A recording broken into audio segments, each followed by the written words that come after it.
I mix what I like, what I like, what I like, what I like, what I like, what I. All right, so let me get my crew up here. Give me one quick second.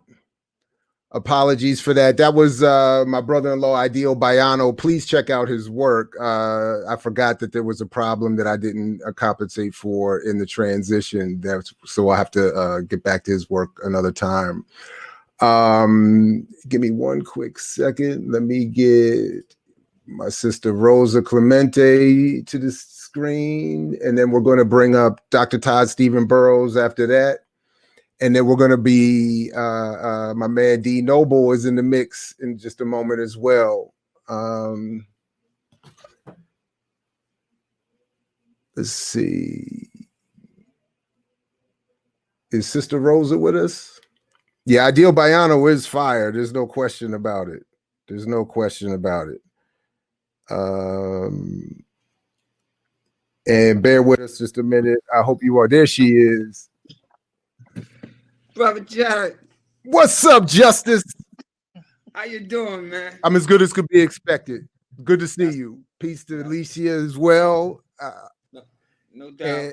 And it's good to see you. I appreciate you both joining us. No problem, man. Congratulations on the book too, man. Thank you very much. One day we'll talk about the behind the scenes and all that went into it.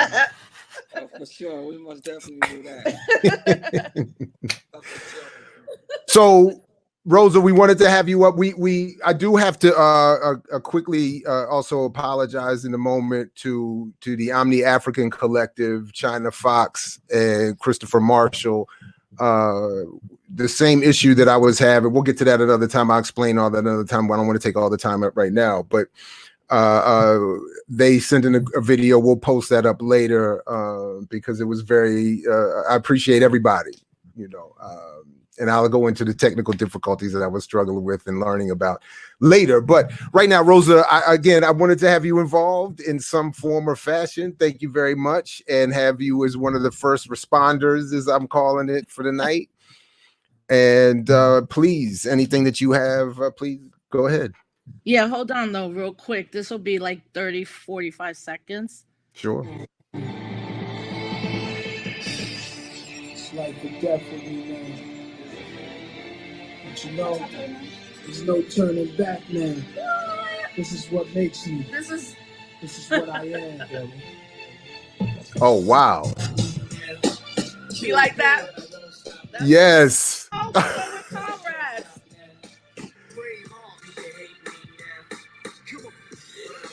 This is starting from now on.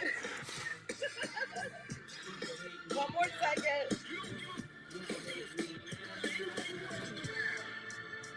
Do it now. Let's go. Don't hate me. Hate the money I see. Clothes that I buy. Ice that I wear. Clothes that I try. Close your eyes. I had to. No, I appreciate it. Of course. Come on now. Hi. Well, first, Jared, I really want to say congratulations on this book. I know how hard you worked, so I actually wrote down a couple of things to be concise. So I think what you've done with this book is it's a classic work that already will stand the test of time, but that time right now in itself is very long and kind of stagnant. I truly believe that your book enters the pantheon of intellectualism, scholarship, and activism of the Black radical tradition. We're in the midst of a global pandemic, and your book came out in the midst of a global pandemic. In your book, with all your knowledge and all your statistics, you lay bare the truth about what has not worked for us as a people, which is the buying power, whether it's the numbers with the African American community or, as they cite in statistics, the Hispanic community. But now that it came out, we are clear on the utter failure of capitalism. So because I am crazy OCD and I even have my books in all my bookshelves are amongst topics, yours will go now within this new one, Ed Morales, about colonialism and imperialism. in Capitalism in Puerto Rico, and of course, both of them. Wow. Right? Yeah. So you're in that section now in my book. So, That's and too much. I can't handle all of that. And what I want to say before we get into conversing is one more thing. I think right now, actually, Puerto Rico is a very excellent example of what people do when the government fails them and continues to fail them. And it doesn't mean that everything in Puerto Rico is perfect, but for anyone that really wants to understand what happens when the federal government literally leaves you to die, what has happened in Puerto Rico post Hurricane Maria is not only a consciousness or a mind shift in the consciousness of the people who've always been told, well, if the United States government doesn't keep you as a colony, then you're not going to survive. But it showed after Hurricane Maria, when a federal government left us by ourselves, that it was the people of Puerto Rico. And it's an exciting time in Puerto Rico. And I want folks to not only read this book in Puerto Rico, but read this book and then look at the example that are happening right now in Puerto Rico, whether farms, the most farms we've ever had, and whether it's mutual aid that is not just about feeding people, but about raising consciousness. And now it's an interrogation at this moment of a global pandemic of how capitalism is an utter failure. So there's a reason your book came out right now. And I think it's going to be very instructive in this century and for many years about why we can no longer support a system of capitalism, even though many of us are forced to deal with capitalism. No question. Now, I appreciate all of that. And the Cedric Robinson stuff is crazy. The Morales and Robinson stuff is crazy. So I appreciate all of that. As an activist, I did want to ask you specifically about your thoughts about not only the argument I'm offering about the chasing the GDP or focusing on that, or any of the relative arguments or related arguments about how. Because people ask me all the time, well, how are we going to turn what you're arguing into something real? And I really struggle with that answer. So how do you answer the question of how we go from these ideas to actually making it happen? Well, I mean, if the book had come out 3 months ago, there might have been more of an argument that was not a dichotomy, but anti what you propose and what you say in your book as your theory. But obviously now, to be, quote, the richest country in the world and to have still maybe until the next week, because Brazil is in a horrific shape right now and we're getting more media about what's happening in Brazil. But I think it's interesting that Brazil, right, has been the example in South America of a rainbow democracy, capitalism that works. We don't need a military dictatorship, of course, but we need people who support capitalism. And I think it would be really good for people not to read your book and then watch an excellent documentary called The Edge of Democracy about how the current president, Bolsonaro, and his mercenaries took out the previous two presidents, one who was an Afro-Brazilian woman, and Lula, who has been a socialist and workers' party right movement. And I think it's here, right? So for me, because I have not done well recently into really interrogating capitalism as I should as an organizer or activist, there was really the 3 points that you lay out here, which is, what is this claim of roughly $1 trillion in buying power? What does that mean? Actually, it means nothing. In terms of us having power, a lot of times I think the visibility of people makes them believe that there's power. So if we're visible enough in commercials and in Hollywood, and we had more Latino, Afro-Latina actresses, the world would be great. And you're like, no, because you're still not dealing with capitalism. But also, and when you write, the myth of buying power functions as propaganda.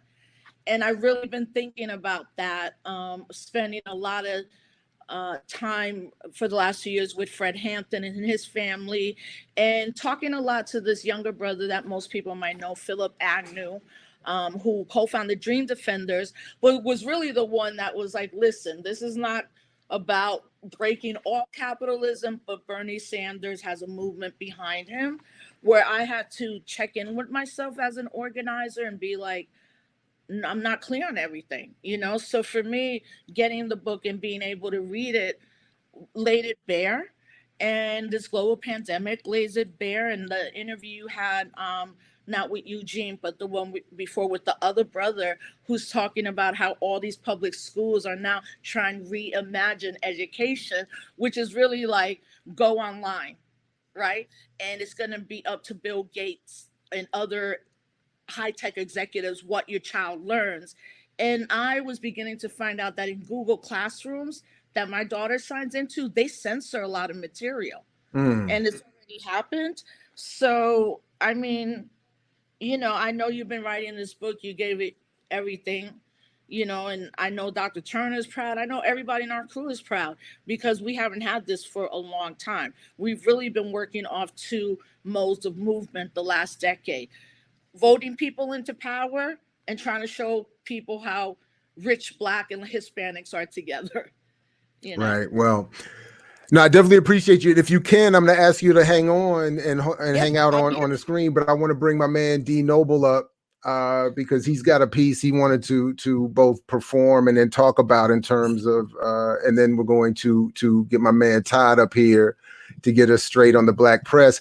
And I appreciate everybody for hanging out. We're going obviously a little over, and we'll get to some Q&A after this. So please, and whatever doesn't get done today, we will definitely be addressing in the you know, going forward. I mean, this is just a launch. This is not the ending. Exactly. D Noble, my man, I don't even know where to begin. I appreciate you. I appreciate your work, your obviously your cultural contribution, but your intellectual work and your organizational work as well. I got the preview to the piece you're going to perform and start us off with. Please take over and welcome. Thank you. No, thanks for having me on, Jared. Thanks for the book. It's a major contribution and intervention. I agree 1,000% with what Rosa just said concerning the timeliness and the urgency of this text. I think it came out in a really crucial moment for folks who are attempting to organize, who are trying to push people power. And what your book, I think, really clearly does is just poke some devastating holes into false pathways to freedom. You know what I mean? And I think it does that super convincingly. And so with that said, I'm going to share this piece entitled Bread and Circuses. I think it's an apt piece to do for tonight because it aligns very closely with your opening chapter in which you leverage Jay-Z as a inroads into this discussion on how Black buying power and Black capitalism continue to operate in a modern day context within hip hop. And I like how you talk about Jay-Z and hip hop as a ideological control.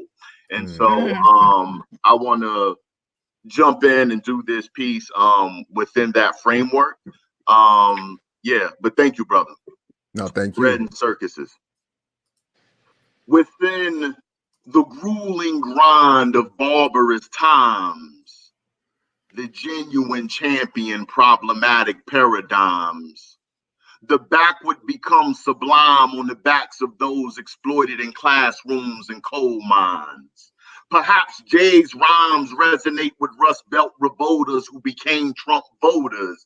Ironic how pro-Black rap share the same impulses with Trump campaign slogans. What's better than one billionaire? Two, especially when they come from the same hue as you. A Forbes corporate cabinet coordinating the policies of savages that counts wins as bloodlust tax cuts for the ravenous. White working class bleed as ruling vampires feed. Fortune 500 fangs, main jugglers consuming their gluttonous field of food. And Appalachia remains cool because nobody wins when the family feuds. Who knew the political core of 444 would be identical to the ideological four that aims to secure Trump for more?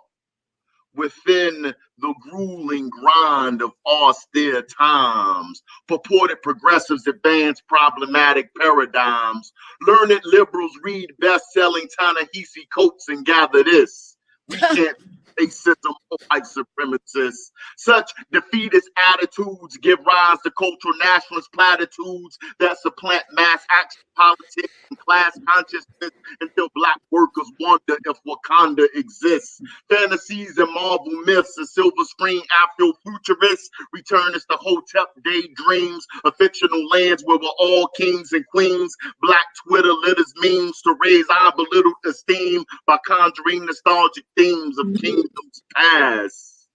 We fetishize the power held in made-believe Zamunda and could care less about lessons learned from Patrice Lumumba and Kwame Nkrumah. Why organize African peasants when we can teach about the tyrannical reach of Mansa Musa? We prefer to idolize King Jaffa and his overflowing coffers, when in reality we be much closer to that white boy at McDowell's with delusional pipe dreams trying to survive. This week it's lettuce, next week it's fries. This time it's Marvel, tomorrow is Democrats 2020. Black power broken by the DNC, Hollywood, and Disney. As Black bourgeois faces continue to ease corporate penetration into our political, public, and private spaces, how many of us will gather the clarity to scream "Me Too"? Or will we continue to invest in a Messiah from Wakanda, like we wish for third term from drone-toting immigrant deporting Wall Street backing Obama? Ooh, D Noble, yes. My man, I don't even know what to say. I as always, since we first met, with you dropping bombs like that, I appreciate it. And for all the controversy that this might kick up with the reference to cultural nationalists and my African-centered community, let's get that conversation started. And I know you and I got something coming. We're going to continue that because we need to build these bridges, man. We can't. Right. We need to get that stuff straight. So I greatly appreciate it. Before I bring my man Todd up, is there anything else you wanted to add, or like I don't know what else to say after that. Rosa might have something she might want. I don't know. Yeah, I'll defer to Rosa. Yeah, if she has anything. Oh no! If I'm ever president, D Noble's gonna do my inauguration speech. That's worth getting you elected alone. That by itself should be worth a vote right there. Word up. Yeah, if I were to win, y'all gonna have to keep me in a box and protect me 24/7. I'll just send messages out, and y'all be the front people for me. But no, I think D Noble really represents culture, art, activism, organizing, movement. He's always loved, and what he brings to the culture is undeniable. You know, like I listen to D Noble along with many people every week, especially at this time of social distancing. Like, you know, when are we all going to see each other again? But it's all love, you know, and I love being part of both of your circles. Thank you. Likewise. Absolutely. Likewise. Please hang on, Brother D, as we bring in Todd Steven Burroughs, Dr. Todd Steven Burroughs, my former colleague at Morgan State, nationally known columnist, author of this great book we mentioned earlier about the Black Panther, Marvel's Black Panther, my co-editor of A Live Reinvention, correcting Manny Marable's Malcolm X. And I wanted you to come on, Todd, to talk about the Black press in particular, one of your wheelhouses, and this critique that I'm offering that I admit in the process of researching this book was kind of new in terms of a focus on the role the commercial Black press has played in promoting this myth. So I wanted to have you on specifically to talk a little bit about that and the relationship, as we should understand it, that the Black press has had and has now with our struggles in politics. Well, first of all, I want to say good evening, everybody. Second of all, I want to say that we call Jared in our little group, we call Jared our leader. See, and this is why we call him this, because he is leading intellectually, and we thank him for that. Because some scholars write one book or two books in 50 years. Jared Ball writes a book while watching TV and raising two daughters. Right, so I'm still trying to figure out how he does that. I have no idea. My wife. I believe that. I believe that. Yeah. I really do. She earns all the money, organizes the house, runs the children, and runs my life. That's how it happens. Well, I'd like to think that, and anybody who would mention Wakanda and Zamunda together, you have my support. Both fictional African kingdoms. That's how you do that.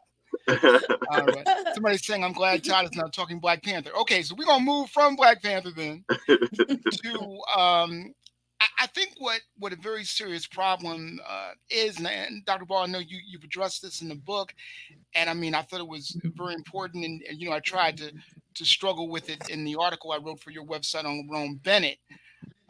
This idea that Black political, cultural socialization, the socio-political socialization is very complex, because we have all of these quote unquote national institutions like the Black press, the Black church, the NAACP, which are in reality local institutions that have national offices and national policies.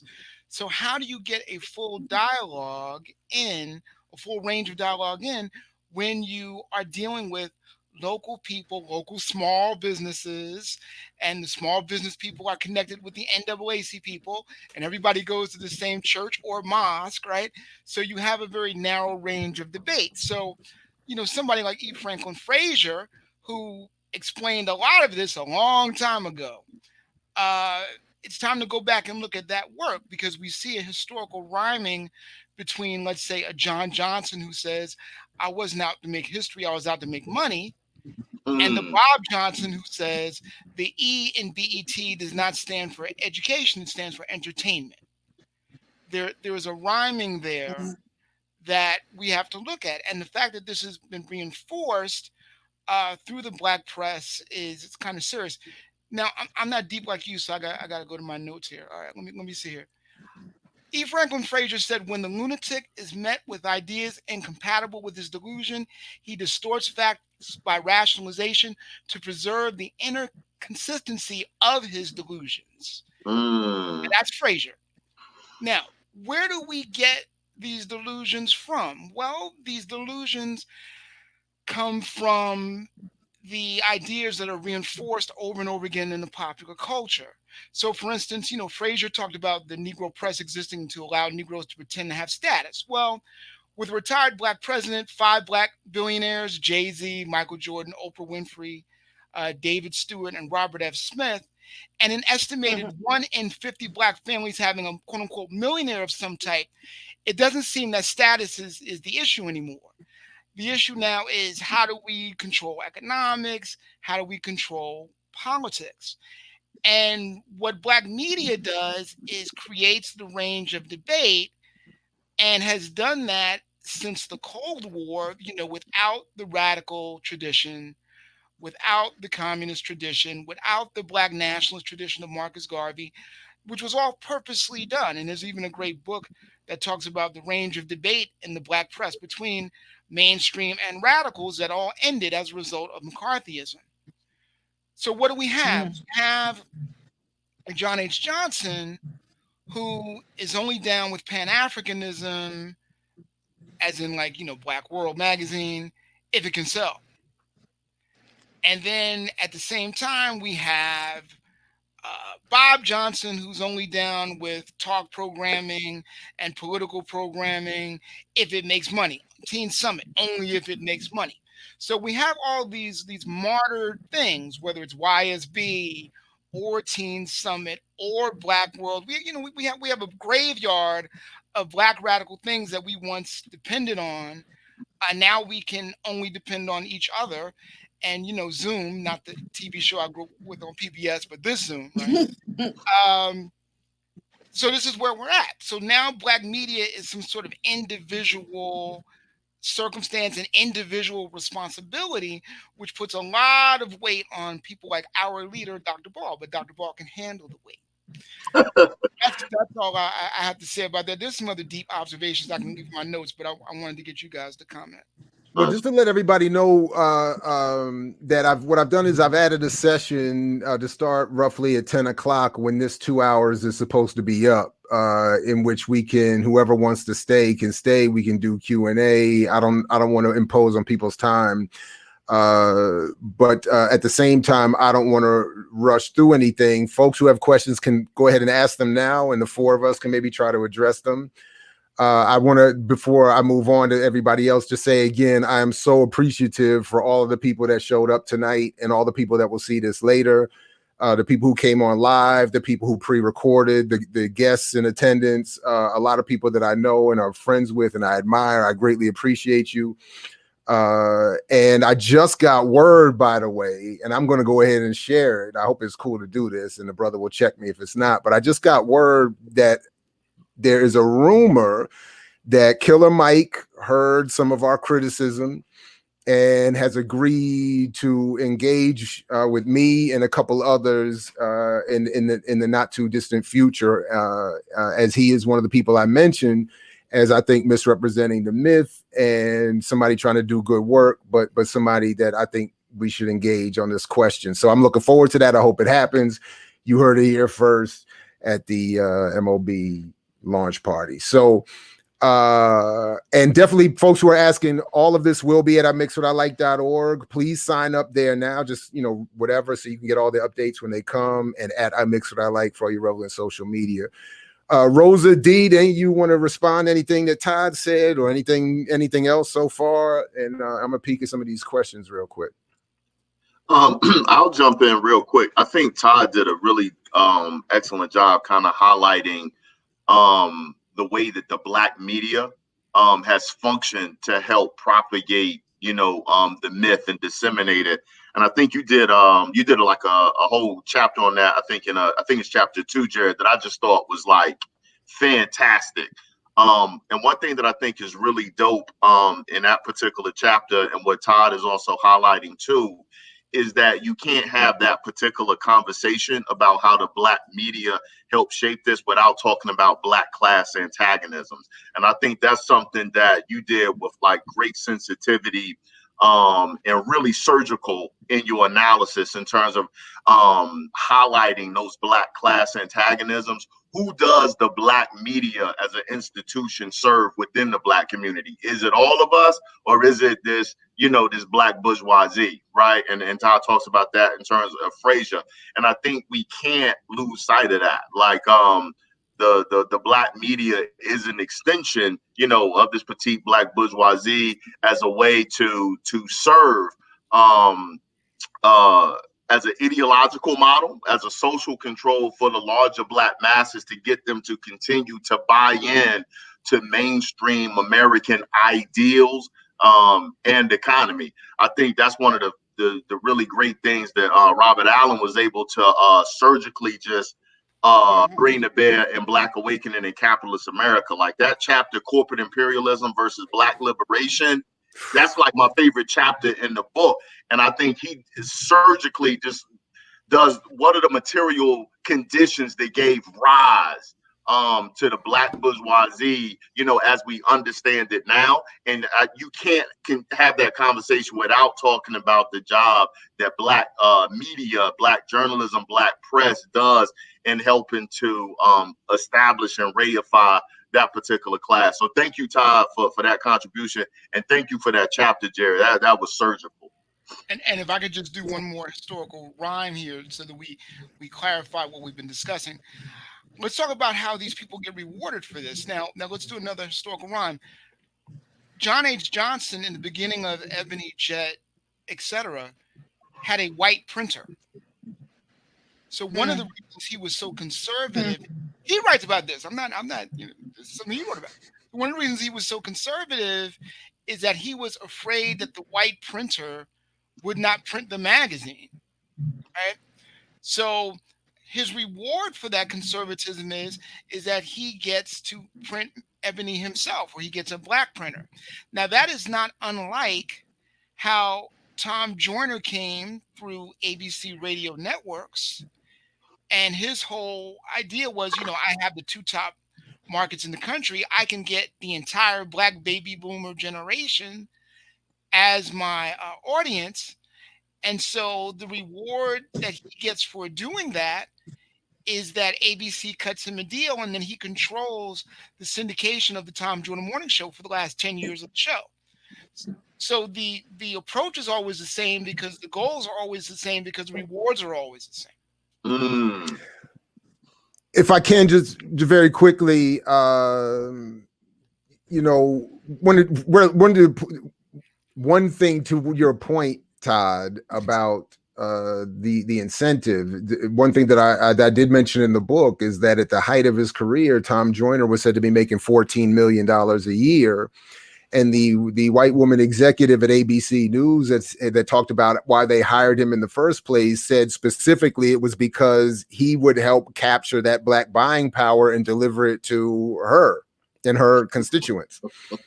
So there is, it's not even just that Johnson had the white publisher, which is important enough, but he was chasing the white corporate ad dollars. And this is why, we didn't show it tonight. It's set up in a broader presentation that I thought I might include a little bit of, but I encourage people just to go to YouTube and watch The Secret of Selling the Negro, and then read, of course, my brother Jonathan Fenderson's new book on Hoyt Fuller, where he talks more about the contradiction between Fuller and Johnson and all the politics that we're talking about. But there's the incentive writ large. If I'm going after this big pool of corporate ad buying dollars, it really makes the race and gender and even politics of the owner of media irrelevant because they all have to chase after this pool of ad revenue. Right. Anyway, just real quick, I'm looking at a couple questions here. I'd like to see if we can fold into any other responses. Baba Kono Bashi Rose, Bashiri Rose, that is, father, my brother Bashi Rose, who I also owe an apology to because we didn't get to play the musical contribution he and his crew offered up. And again, that's on my end, dealing with some of the tech issues. But he asked the question, is it the case of the emperor has no clothes when so many people won't admit alternatives to capitalism? And then there was another similar question as that something, let's see, maybe I'm thinking of the other session, but there was another question asked about capitalism in general. But this question of I'll ask any of you that I try to deal with in the conversation with Marissa and Nathan. How do we raise criticisms of capitalism or raise alternatives to capitalism in this moment? I find that to be one of the more difficult things to do. And I know I sort of asked you that earlier, Rosa. I don't know if you want to take another crack at that first, or any of you, but that's something I'd be very interested in hearing some thoughts on. I want to just quickly say that, Dr. Ball, our leader, your analysis of the Black press even goes to the current day, because I wanted to point out that NNPA, a place I worked for, NNPA is like my family crest, right? So, but Dr. Ball knows I can be harsh with family members in public. He knows that. We just saw that. So, saying that, let me say that NNPA just today had a Zoom presentation where they called themselves an essential industry. Now, and that's just real quick. That's the National Newspapers Publishers Association. That's the trade organization. That's the organization that is founded to get advertising money for the Black press nationwide. So they're calling themselves essential businesses because they are essential to the local Black economies. And it is essential also that they get the national advertising dollars that they need in order to survive. So the analysis we're talking about historically is literally up to the current day. And all you have to do is to go to the NNPA Facebook site and watch, because they do 2 or 3 Zooms a week because they're trying to raise their profile, because they're not getting the money that other small businesses and minority-owned businesses are getting. And so for them, that's an equity issue. Yeah, you know what, I've really been looking at how the last 2 months have had major cuts in a lot of maybe more progressive or a little left leaning, like the Atlantic last week laid off 68 journalists, most of their staff, and that's going to continue to happen in this time. So, what I think is what we should be talking about is mutual aid. Like, if you look at what the Green Workers Alternative in the Bronx is doing, if you look at what Vegan Fest by one of my comrades, Omawali Adewole, who has been a vegan for 10 years, but now is getting so many people coming to him like, we're never going to eat meat again because people are literally dying so that we could eat meat. Or what's happening in Jackson, Mississippi. And according to the New Economy Coalition, cooperatives at this moment are actually striving, right? And that's happening in Puerto Rico too. It is couched within capitalism because some of these mutual aid organizations either have to make spend money, but a lot of them are working together to trade and say, well, I'll give you this much food to feed this many people, and then we'll give you that much. But I also think what we're seeing, and I have to have a very critical eye on right now, is that at this moment, journalists and pundits are multimillionaires who are entertaining us, right? Absolutely. And Word. you know, Word. that's what they are. Okay. First, I don't want to hear we're all in it together. No Don Lemon, no Brina, all of y'all. We ain't in this together. I know y'all making $10 million a year, Anderson Cooper. So you asking hard questions is not, to me, a sacrifice that you all are making. But then we have the problem to this day with what is called left and progressive media literally deracializing everything. Like, I don't want to watch Noam Chomsky on Democracy Now! Again. Like, can I get one time where Todd is on or D or one of y'all are on? I mean, Or Rosa back on. And, you know, well, no, they don't want to bring me on. I already been told them off because I was like, this is ridiculous. You know, and when it really hit me 2 weeks ago when Van Jones and Don Lemon did that town hall on the crisis in communities of color. And you heard Van go, if we ate better, if we exercise, like if we run and take a jog like the brother Auburn. Ahmaud Arbery, that's right. Yeah. If you could survive the gunshots, you get in great shape. Right. Like literally, like I keep thinking you are again individualizing this. And then you have no critical critique on if black men and brown men are getting killed with hoodies on, why would black and brown men want to wear masks? Like literally, if you go anywhere in New York City in a bodega, they will tell you no hoodies, no mask, right? So you're just like, I feel not let down. I feel like this is probably a very good moment for us to have more voices. With that said, I will critique this last part. I know there are black and brown sisters out there who are trying to kind of break through and deal with the politics of gender.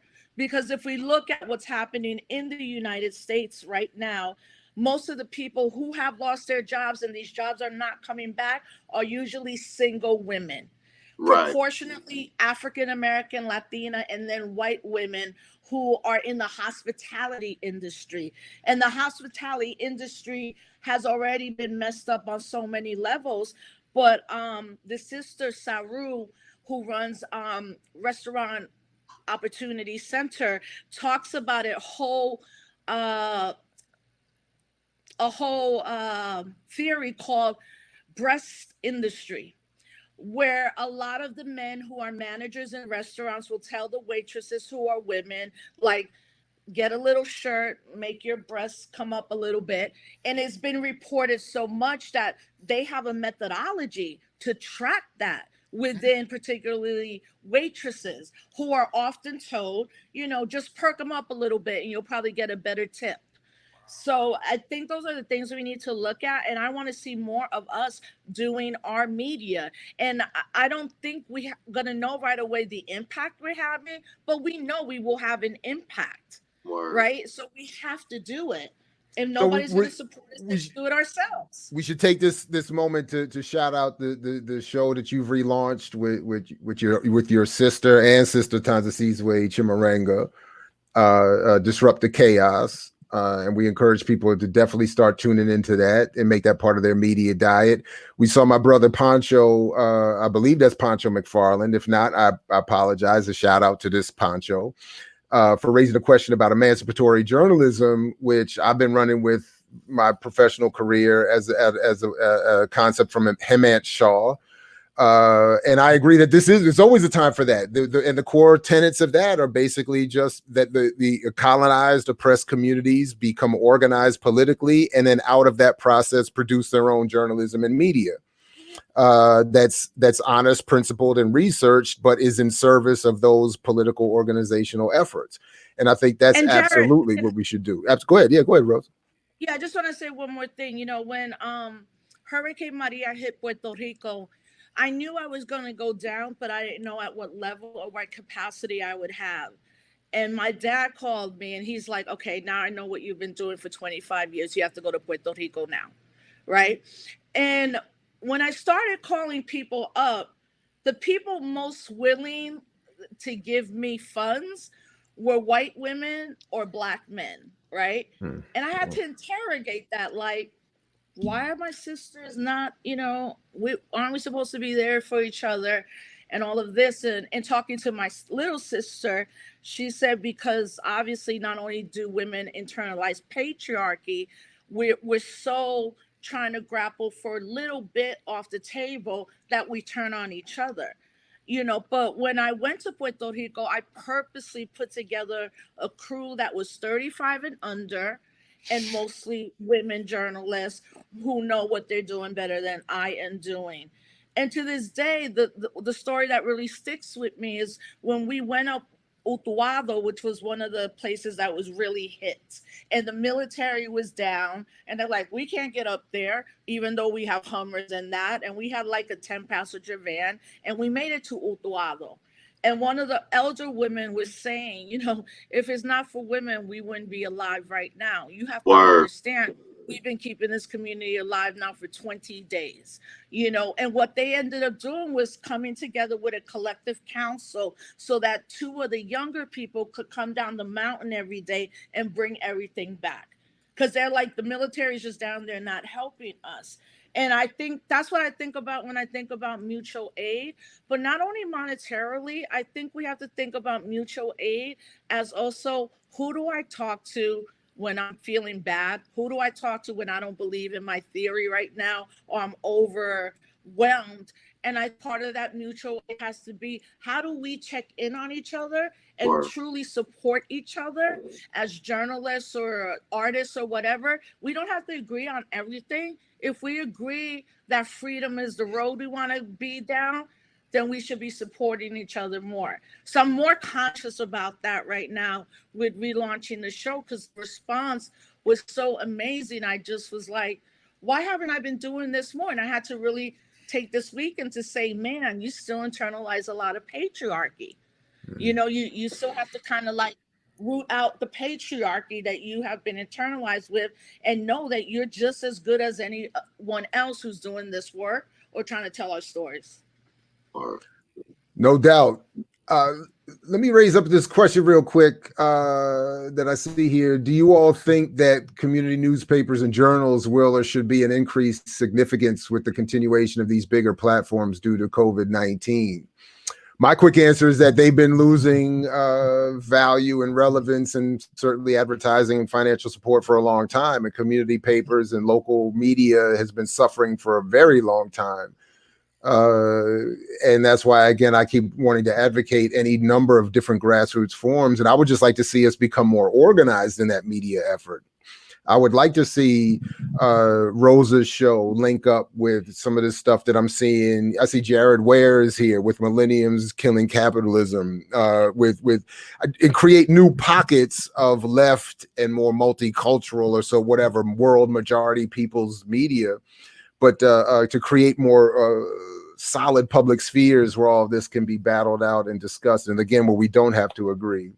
But yes, I do think, well, anyway, I think that those local outlets are going to lose significance increasingly, not just because of COVID and the crisis there, but because of the really the destruction of or whatever has existed journalistically because of more consolidation and corporate takeover. Anybody else want to address that particular question or anything else for that matter? I mean, we got another question here. I get the critique of capitalism, but are we confusing money and currency and what people do for either and preserving certain expectations about media, electoral politics, and life living in the US without accounting for these struggles in the broader African world? To the extent I understand the question, my own 2 cents is I think all of this relates. I am a Pan-Africanist, and I absolutely, beyond the book itself, I don't get into it too much in the book, connect what's going on with the myth of Black buying power to the broader African world. It's a similar crisis happening elsewhere. But anybody else want to? Can you repeat the question? Sure. I might have been reading it a little. I think I'm assuming you all have it in front of you. That's my fault. The person is saying, I get the critique of capitalism, but are we confusing money and currency? And I would just quickly refer, if you didn't see it, go back for the re-air with Kwesi Konadu's comments about the African world and currency and how we understand money.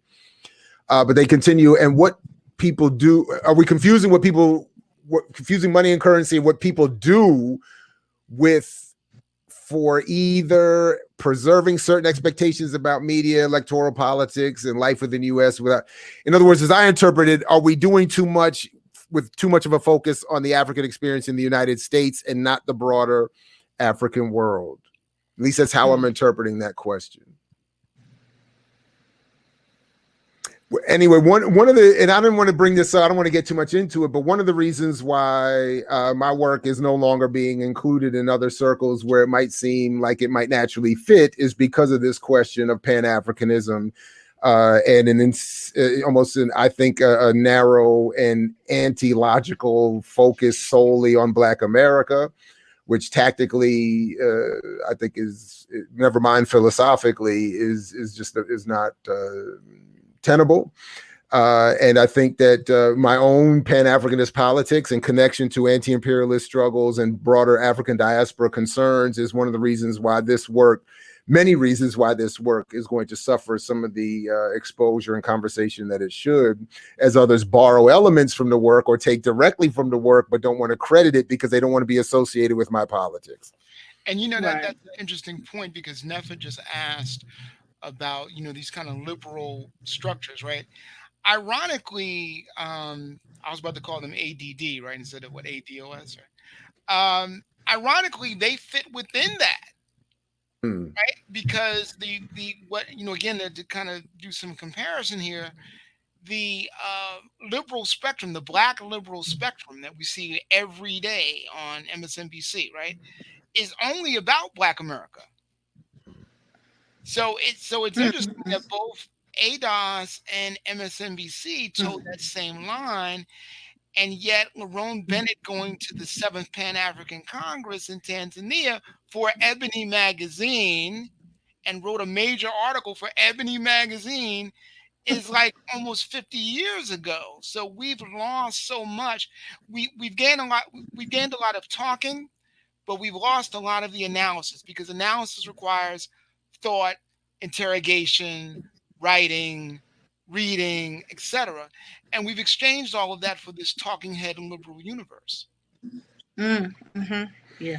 And there's certainly a financial incentive to this as well. I mean, there is a conservative way to approach this obvious discrepancy in Black economic inequality.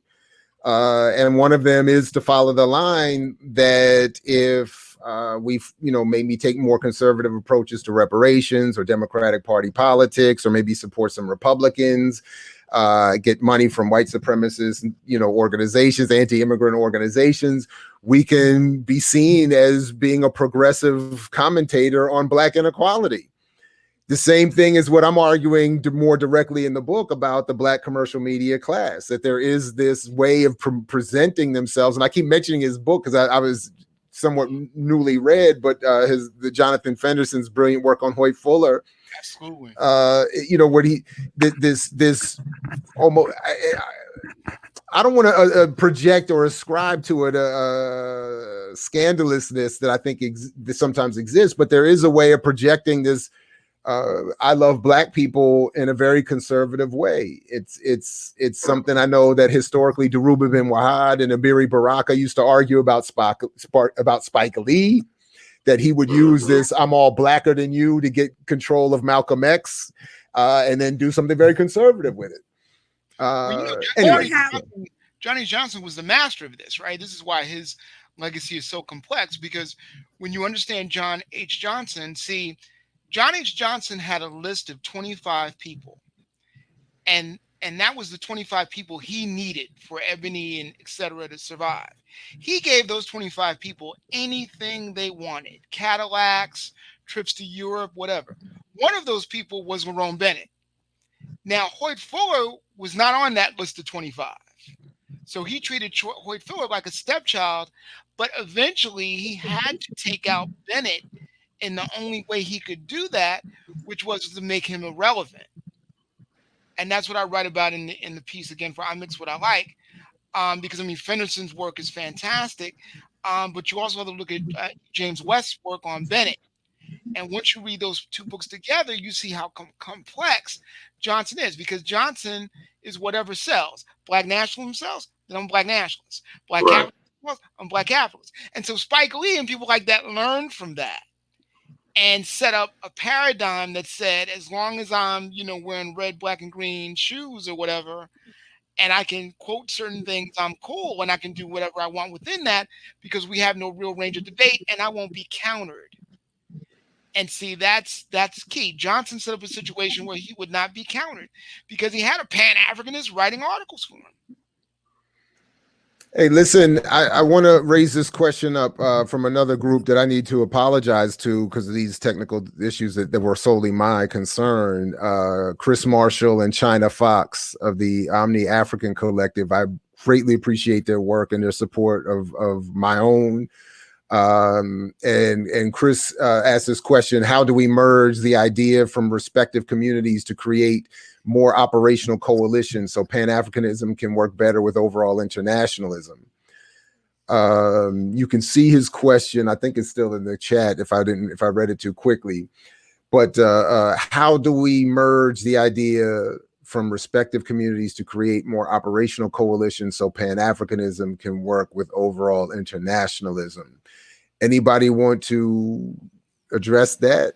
And again, I will be adding Chris and China's video to the repost of this later because they did a great job, and I'm very sorry we didn't get to it tonight, but I apologize. Anybody want to try to address this question of Pan-Africanism and internationalism?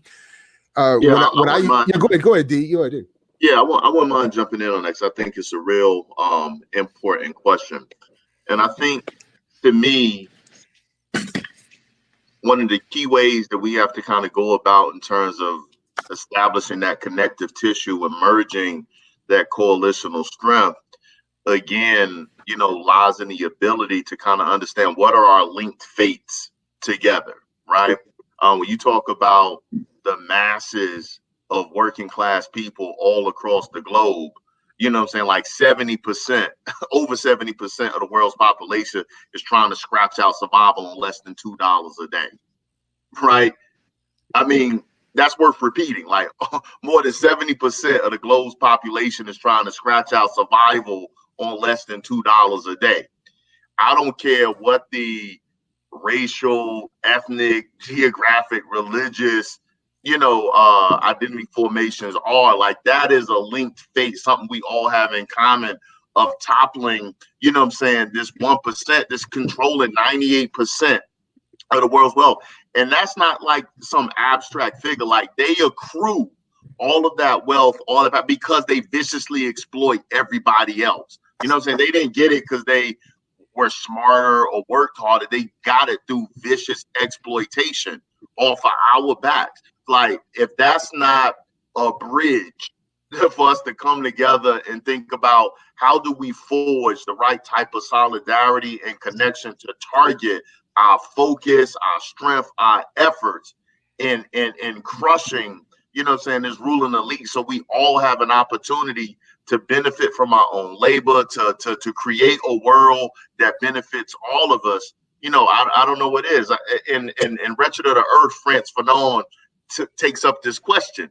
He was like, people want to know what they can do to support us rebelling and revolting in the belly of the beast. He was like, fight back where you are. He was like, if you want to help us in the colony, resist in the metropole. He was like, and that's what builds that solidarity. So, you know, this isn't just like, I appreciate the question because it's not just philosophical or abstract. I mean, to me, like the real teeth to it is we got to roll up our sleeves and fight where we are. You know what I'm saying? There's more than enough oppression and exploitation everywhere. And when everybody starts pushing back against power, like that's how you know what I'm saying, you grow that trust, that confidence in the trenches of struggle, where you say, this is a reliable comrade. This is someone who's fighting back against power, and this fight is going to benefit us over here. So I think it's a really important question. And I think that's how you go about doing it. Like, we all have to understand, like, this small group of folks that's making life hell for the majority of us. You know, like, how many of these billionaires got even richer during the pandemic while everyone else is spiraling out of control and way more suffering and hurt? Like, these things are interconnected. It's a direct correlation. Yeah.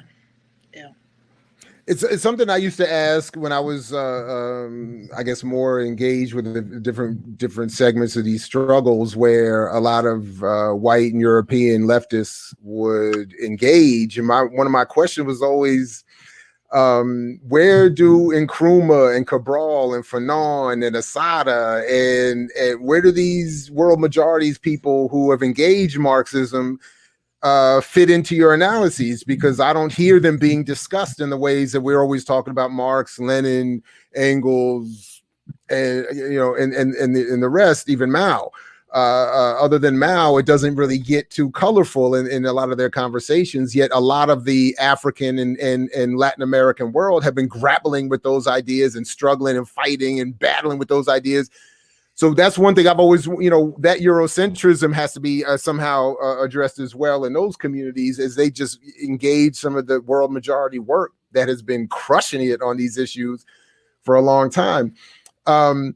Listen, let me just do a check with everybody. We're over the 2 hours. We have a good number of people still with us. I don't know how you all are feeling. I've asked you all to come on for a few minutes. We've gone way past that. I'm good. I just want to get a time check and how everybody's feeling. I know it's starting to get a little late. It's way past my own bedtime, straight up. We're in a global pandemic. Where are we going? Okay. I mean, I hear you. Like, where are we going now? I mean, not going nowhere. If we're smart, we're not going anywhere.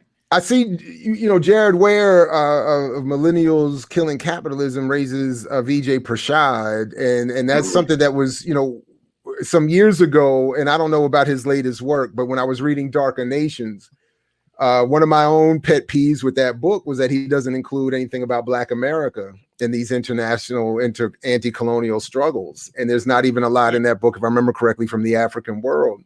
And when I reached out to him at the time, I was trying to invite him to speak to my class where we were using that book. And in that book, he also had a passing critique of Fanon. So I wanted him to, flesh that out, because I said, I think Fanon deserves more than that, and I did want to ask, well, where is Black America in this discussion of anti-colonial struggle? Because there was a strong, compendium or contribution. And anyway, we never got anywhere with that. So I'm hoping in this, in what Jared is talking about in terms of, I'm not sure, the tricontinental approach or theory that some of this gets dealt with. And I hope that Black people in the United States get included in that as well. Anyway, anybody else anybody want to say anything? Yeah, I mean, I love the work of VJ and Naomi Klein and folks like that.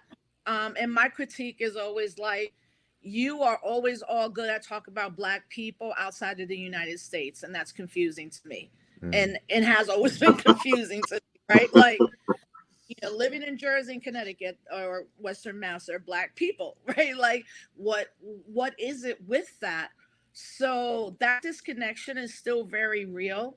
And I think we as academics, activists, journalists have to really, at this moment, really push it, because what I see happening at this very moment is Blackness is now commodified to the point that Joe Biden can ask Charlemagne the God, if you don't vote for me, you ain't Black. Now, I don't like Charlemagne, I don't like Ebro, I don't like any of them brothers. I find them retrograde, sexist, whatever, in most of the work that they do. But I have to say, I was appalled.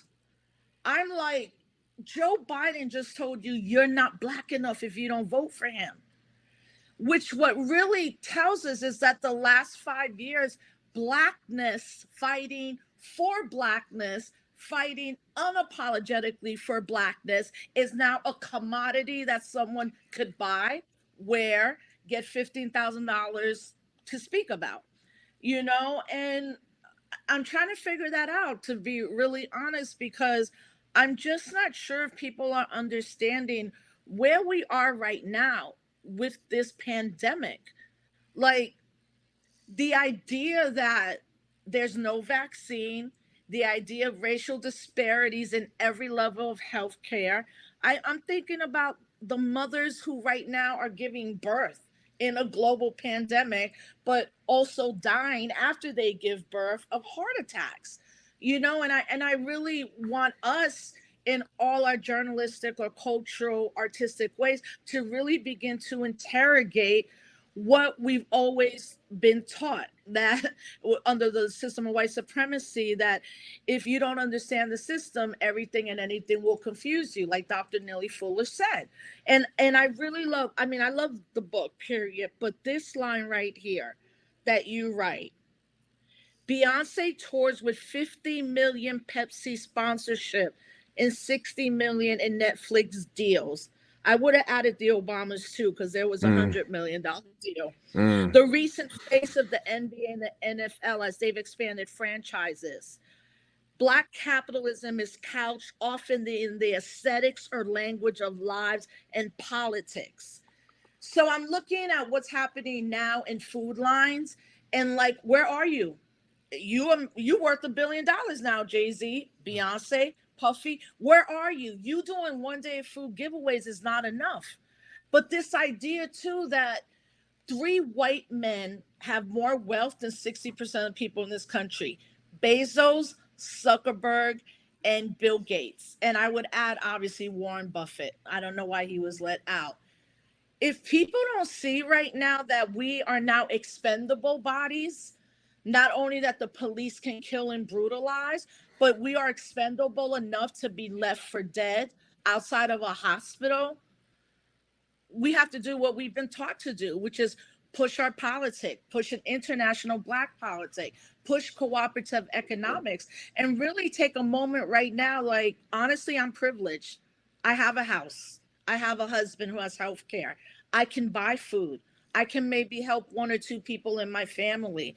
And I've always found this dynamic in movements very weird, because we talk about everything except the privilege that we have because of capitalism. Like, even if you have credit card debt, there's a privilege that you got a credit card, and I've always found in movement spaces, maybe we are ashamed, or like, the majority of our people are resource cash poor, and we have a little bit of privilege.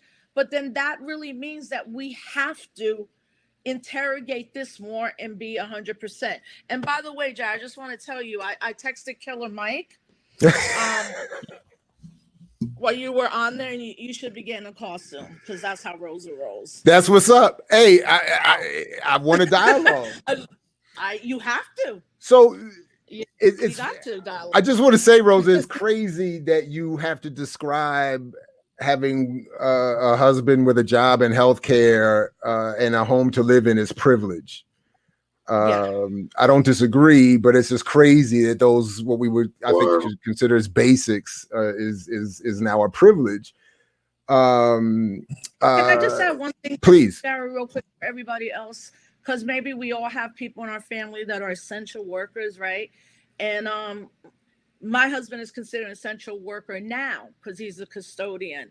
And I was tweeting out some of the pictures of his PPE that I was very lucky to buy, even though it took a long time to get here.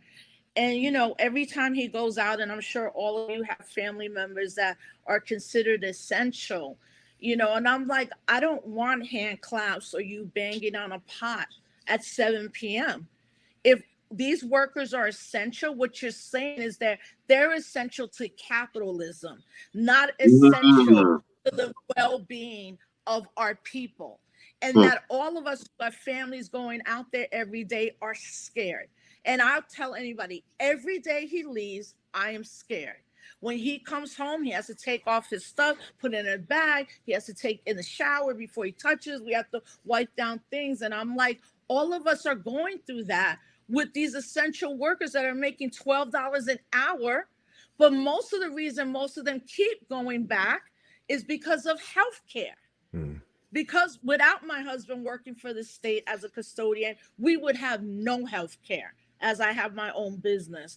And I think if anything, this pandemic and how we come out of it, we got to kill the pharmaceutical sick industry and prescription pill industry right now, in tandem with what's going on with people incarcerated. And it's a fucking travesty, excuse me, that, you know, we all have someone in our family who now all of a sudden is getting hand claps. Look, I don't want the hand claps. I want everybody in the world, everybody here to have health care. That's what I want. That's what he wants when he goes out there to clean dorms every day of hotspots with his PPE. Some of you have mentioned it already. I think this is a great time for people to reconsider what our economy does and how it's arranged and all of our relationships to it. And I think, well, actually, this is one reason why I think we're seeing a new wave of pro-capitalist and pro things as they are kind of propaganda. We've seen an uptick in commercial press of criticisms of Cuba as an indirect, I think, assault on ideas of socialist organization, because a lot of people, I think, are asking legitimately, what is this economy? How is it arranged? How does it work? Why are these folks getting a bunch of money and we're not? And how are we going to recover from this? And what is everybody going to do to help us? I did want to just I see if anybody can respond to any of that, but I just want to clarify that brother Chris Marshall added he was asking, he was speaking more about how does African theory, Asian theory, European theory work in harmony versus just adopting Marxist-Leninism across the board. How do we maintain intellectual autonomy? Well, my first answer is always to point to a book that Rosa raised earlier, Cedric Robinson's Black Marxism. I think does a great job of dealing with that question. And then I'll also say that my own very small attempt, thank you, for trying to raise up the concept of internal colonialism theory for those of us in this country is, I think, in my thinking was a great way to synthesize and sort of collapse those contradictions between so-called cultural nationalists, narrow nationalists, radical nationalists, internationalist politics, because I think what Fanon and others do is not only applicable here, but it brilliantly addresses all those contradictions, because it's not, and then I'll end here, but I'll say, as I understand Marxist-Leninists, outside of the Eurocentric application of those ideas, they're arguing that the critique of capitalism should be made specific to the people and the groups engaged in that in the moment and the times that they're doing it. So it's not meant to be a blanket just laid down on anybody. And in fact, Marx and Engels advocated, and Lenin certainly himself advocated that very clearly, that they're not trying to give an all-knowing panacea for everyone to adopt. And I know we're going to be doing something on this anyway, and I will just end here by saying, because we can't get into it tonight, but this ongoing beef in our communities between the so-called materialists and leftists and the so-called cultural nationalists or whatever, I think is greatly underserved by the fact that to the extent that these camps exist, nobody's reading each other's work. And it's very frustrating for me to engage in those two camps, so to speak, when I don't think anybody is reading each other's work and can speak intelligently on their bodies of literature. So anyway, that's just anybody want to tackle any of that or anything else, please jump in. Well, I'll just say quickly, I think you hit the nail on the head in terms of the Marxist-Leninist approach to, liberation struggle. Like they were all for centering, like a revolutionary socialist tradition, like centers those particular fights, you know what I'm saying, for against nationalized oppression, against racial oppression, gender oppression. Those things are not tangential to class struggle. They're centered to it. Like this is how, people learn how to organize. This is how you build coalitional strength, by having these very particular types of fights and struggles. This is how people learn to organize. This is how you build up militant cadres. And it's these particular fights for self-determination, fighting for yourself in your own name, is how you continue to grow this revolutionary consciousness. These things are not antithetical or tangential to class struggle. They center it in a revolutionary Marxist-Leninist tradition. So I think that's just really clear and important to understand. There certainly is a class reductionist, a Marxist tradition, but it's certainly been my experience that thing is dying out. Like the people that I know that are organizing, that are working, are all about full liberation and equality, self-determination, and centering those fights as crucial to class struggle, not tangential to it. I see Netf over there flexing that big brain of his. People often use Marxist-Leninism interchangeably with historical materialism. I just want to acknowledge that publicly without myself addressing that point. I just think that's something that does need to be dealt with, that I can't honestly deal with in this short period of time. I don't know if any of you want to try to address that. We'll have to get something separate with Netf on that. You need to do a whole separate presentation on that one, brother. But I do think just in general that people don't. Well, one, we're not. The other part of it is, Dr. Haidt has said this to me a number of occasions, and I want to credit him with this, that there's a difference between reading and studying. So for instance, I've done, I think, a good amount of reading in some of the Marxist-Leninist tradition, historical materialism, but I haven't studied it in the way that I may have considered myself to have studied some of the Africana world approaches, so to speak. And I think that this is in addition to my earlier concern about a lack of reading, I think there is this difference between reading and studying, and we may read a book, but not engage it with more senior experts, et cetera, and so forth. And Netfa, we will take you up on that. I see you. Anybody else on anything? I'm so tempted because we have you all here. I just want to keep going, but I do know, again, it's getting late. I don't know if we've addressed all the questions that are out there. I thought we had. I'll just. Yeah, I was actually just going to say, please.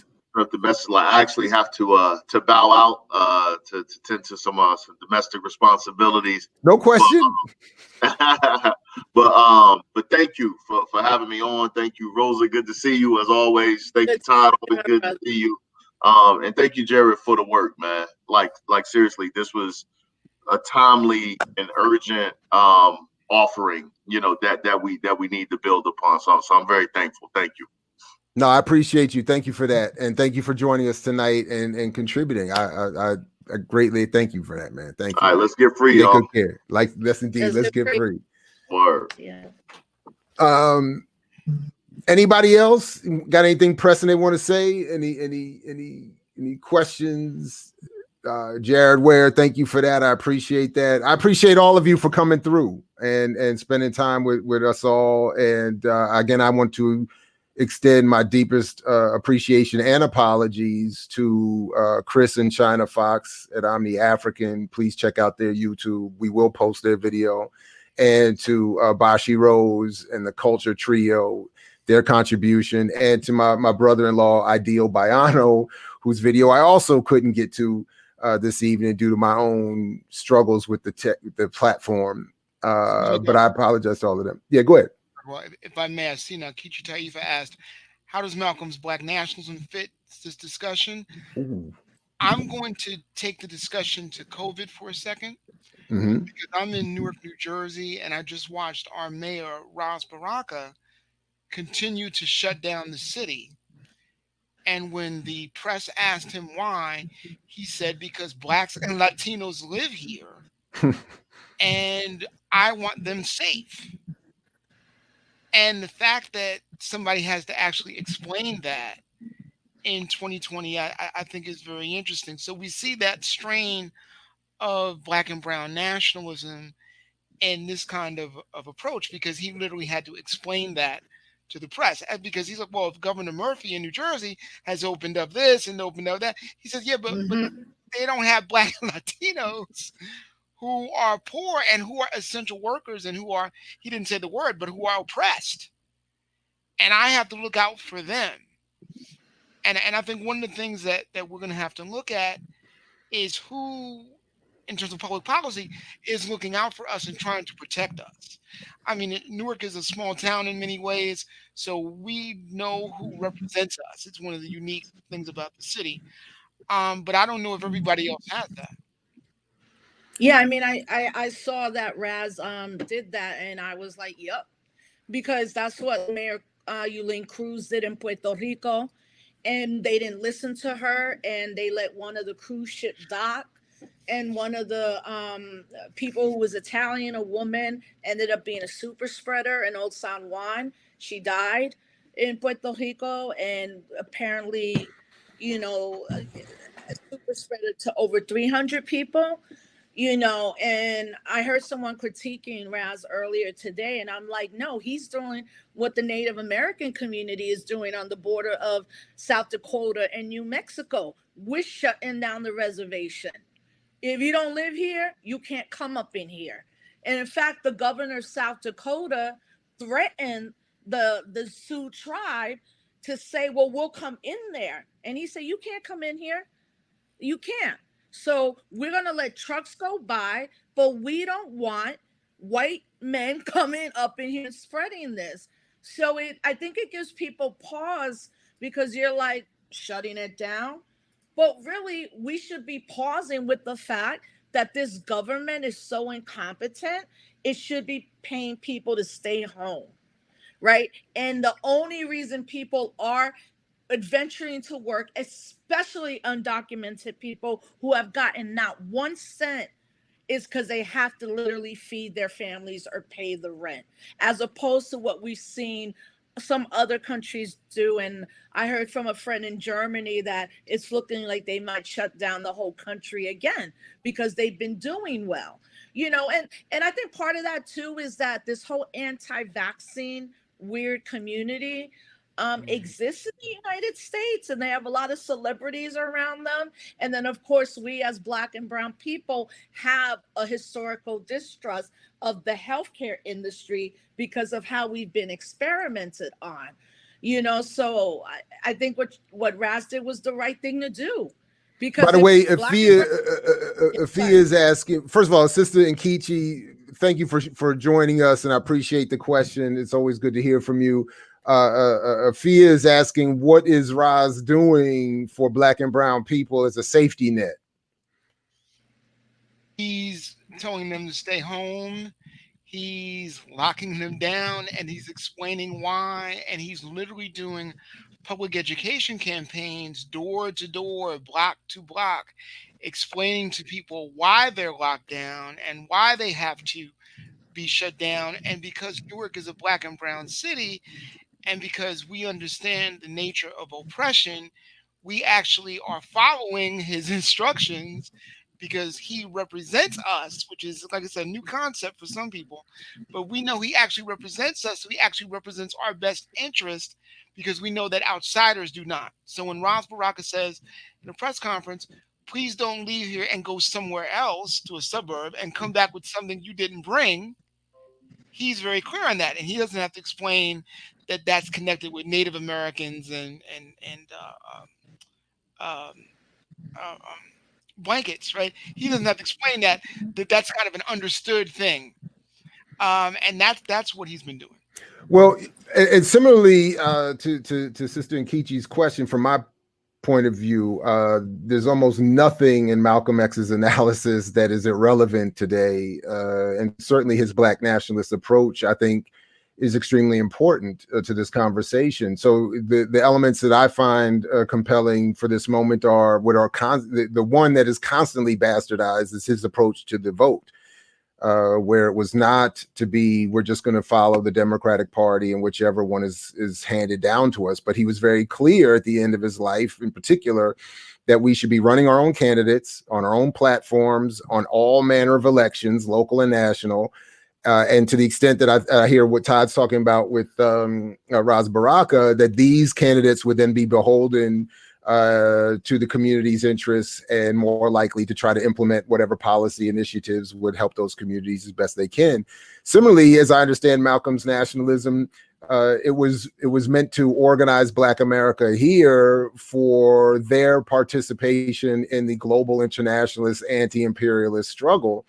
Both as a philosophical, we need to be part of those movements, but also as a tactical, we need them to help us here, which is again why I can't truck with these very conservative approaches to nationalist politics and Black people's concerns that say all other communities are somehow to be positioned in opposition to us. And this is something, and then almost to say that Black people's sole hope is white America. It's just an illogical approach. So to me, again, and I'd like to hear more if you have any thoughts on where Malcolm was, but it seems to me that that, and along with his approaches to economics, self-defense, all should be revisited without the filter of imposed scholars and media interpretations. There were a couple other questions that we got here. How do we merge the idea from respective communities to create more operational coalitions so Pan-Africanism can work better with overall internationalism? When it comes to fighting self-determination struggles, where does post-racial identities fit, if at all, such as African nationalism with Arabs and so-called white South Africans? To me, there is no room for any post-racialism, and I don't know if I read that question right, but just very quickly, I don't necessarily see multicultural or intra-racial coalitions as post-racial. In other words, I don't see, for instance, the Rainbow Coalition of the original Fred Hampton version as being post-racial. It's a radical realignment of race and racism, or an approach to race and racism, but certainly not post-racial. So I don't know if anybody heard something similar or different that they would like to respond to in any of those questions, or even the broader question of how do we situate Pan-Africanism more within the internationalist struggles. To me, Pan-Africanism is internationalist. Go ahead, Rosa. Yeah. Yeah, no, I feel too that there's a lot of people that might read surface work of the Black Panther Party for Self-Defense, the American Indian Movement, or the Young Lords, but always want to leave out that they were socialist organizations. They were striving for a social good and the redistribution of wealth and the commons, right? They were not first civil rights movements organizations. Civil rights movement worked through the law. And obviously that has never worked for us. I think it's important for people to really read the words of Fred Hampton when he talked about Black power, white power, red power, power against the capitalist system. And I think we're in a situation now where so many people are now literally just trying to survive. They're seeing people die in their buildings. They're going out with masks. We're following the rules, but we're the ones that are being brutalized. And I know one of the things that Raz is doing, and Raz Baraka is not the norm in mayoral politics, right? Like, he's really an exception to it. And that's because he comes from where he comes from, and all the work and movements that he has always uplifted. Raz is also trying to tell the governor, you need to have some type of universal basic income right now that will keep people at home while we fight this and find a vaccine. And I've seen him do it. And actually, I think the governor in Michigan is on point. You're like, these white racist thugs are trying to kill her. A white woman who's just like, listen, just stay home. Like, we're going to be all right. Just let's get this under control. And no matter how many threats you give at me, I'm not going to open up.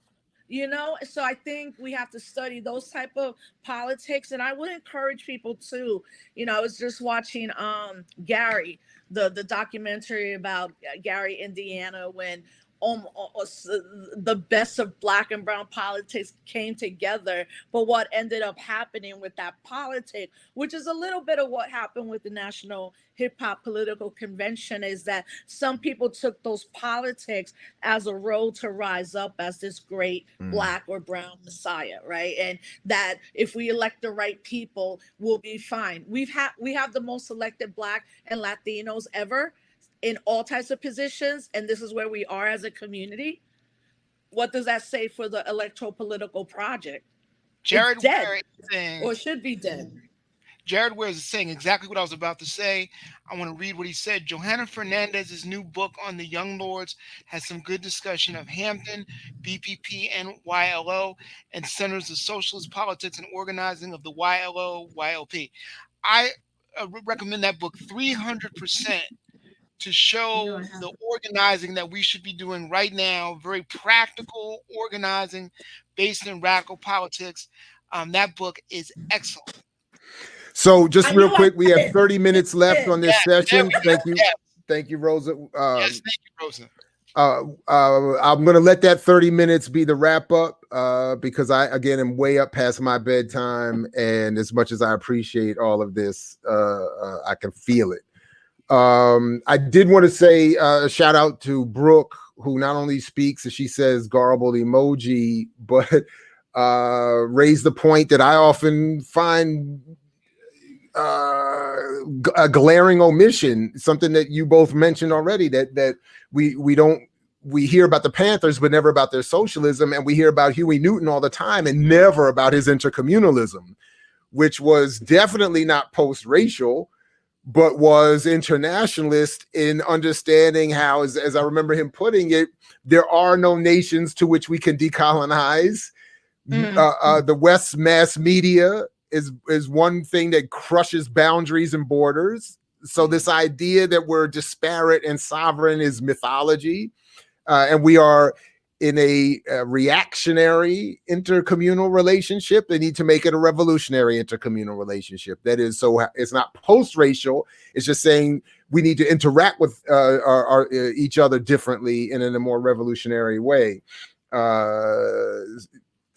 Anyway, that's my quick summation of the work. I hope people would take the opportunity to always revisit intercommunalism and Huey Newton and everybody's ideas beyond the individuals, their bios, and the scandalousness that often gets reported or discussed in those efforts. And I co-signed the point about Johanna's book, all of her work. Well, Jared, I just want to say, I think the ancestors made it that this book came out now, where we could really study and finally be okay with saying capitalism is an utter failure. We didn't need Bernie Sanders to do that. We needed your book. So I think we didn't need that either. Well, yeah, we need your book. But we did. We ain't all Black, according to Joe Biden. And I just want to also thank your family, because I know a project like this takes a lot of people, and you have an incredible, amazing group of comrades and friends. And I am just glad we are Turner babies. I am so happy you put this book out, and I really want you to take that love and appreciation, because sometimes you just go, it's okay. No, but we never know what's going to happen, right? And I Right. truly believe anytime we can say, love you, thank you, I love you, Dr. Todd. I love, all my comrades. We have to say it right now because we can't physically be together, but at least we can virtually be together. And everybody go buy this book, and let's have some book collective parties and do what we do virtually until we can all be together again. So congratulations, Jared, from all of us. Thank you We very love you much. very much. Thank you very much. I appreciate that. And I definitely hope that this is not the last time we discuss this work and all the other and all of that. I'm down for more, of course. And thank you for all of that. And thank you for the leadership that you too have provided for so long. I don't want to date you, but I mean, I know it's been 20 years at least for both of you, and you both have brought a very consistent leadership, and I thank you for that. Again, I thank you, man. I appreciate that, and what everybody is saying and doing here tonight, and in general. And I want to echo that real quick. A big shout out to my wife and my daughters. They have been remarkable in support of all of this and giving me the room. I wasn't joking earlier. My wife, makes all the money and she does all the work, and whatever I'm able to do is because she's making it possible. So it's fantastic. And a big shout out to Abdul Malik Assad, who I knew in a different life, in a different name, on an aircraft carrier, one of my first Jegnas. Really did a lot. I really appreciate you, man. I love seeing you out there. I couldn't say, I couldn't express enough how much I appreciate you and all that. Thanks everybody for coming. Thanks for joining the conversation. Thanks for watching wherever you were. I saw people in the Caribbean, in Europe. I believe we had at least one or two people on the continent. I appreciate all of you wherever you are. Thank you very much. And as Fred Hampton used to say, to you, we say peace if you're willing to fight for it. So peace, everybody. Thank you again.